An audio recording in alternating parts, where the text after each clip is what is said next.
Hi everyone, I'm Donnie with Thunderleaf Games. I play Scrawl, everyone's favorite medtech. We are just so thankful that absolutely anyone at all enjoys watching us goof around playing games together because we really enjoy it and it's amazing that anybody else does too. So thank you all for watching, liking, subscribing. Please continue.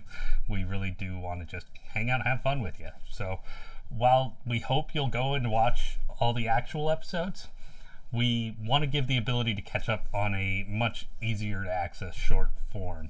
So to that goal, I've been nominated to give a recap of episode 2, Picking Up the Groceries, which picked up right where we left off in the Bozo apartment we had just finished rescuing Static from becoming indoctrinated at, and had reclaimed the stolen booze that we had been sent to find from our local drinking establishment, Salt and Batteries.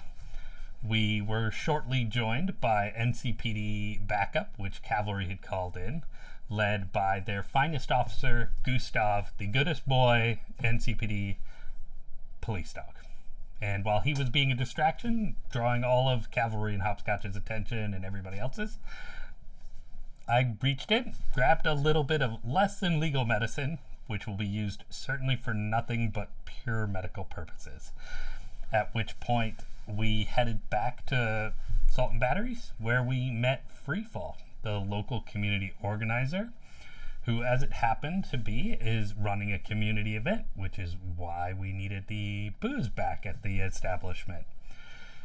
In that vein, Freefall asked us to run a couple more errands for him to help prepare for the event later that night. And despite Cavalry being skeptical of anybody who seems to have less than selfish motivations, we agreed to help him out and headed out to the town, escorting Freefall on his errands, which I'm pretty sure we only accomplished about half of, even though we pretended we did all of them. The first thing we did is we ran into some protesters at a local apartment complex, and they didn't particularly take a liking to us.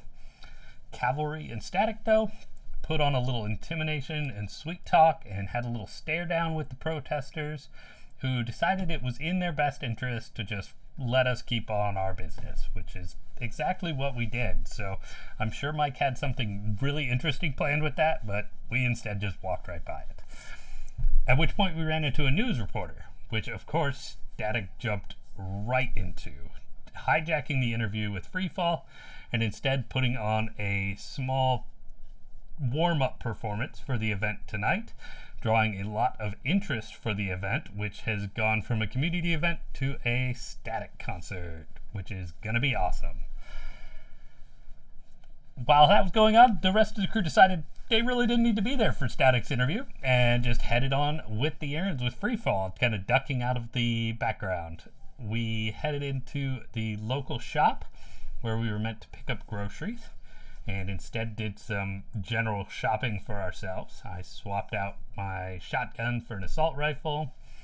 Static caught up and started looking at a very awesome guitar, which was just a little out of his price range.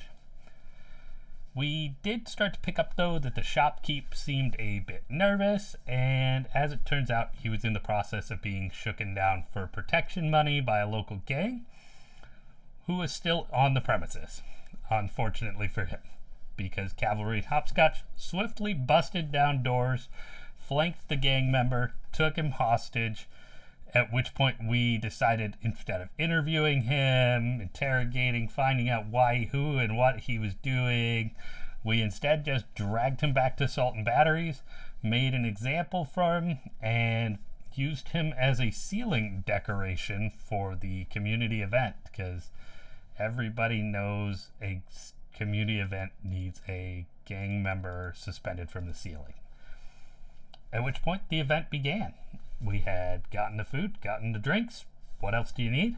Static started his show. He was really doing a great job. People were really having a good time, enjoying it. When we noticed a couple of the patrons starting to get sick, we believe it was to do with the bozos poisoning the booze we found, which probably is something we should have thought of.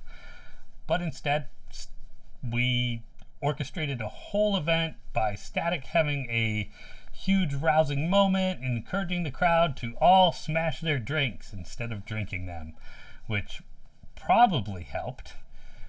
But unfortunately, at that moment, we noticed that there was some flames going on outside, and a old rusted out ice cream truck had pouring out a whole bunch of bozos, which, as always, is where Mike left us hanging for the week.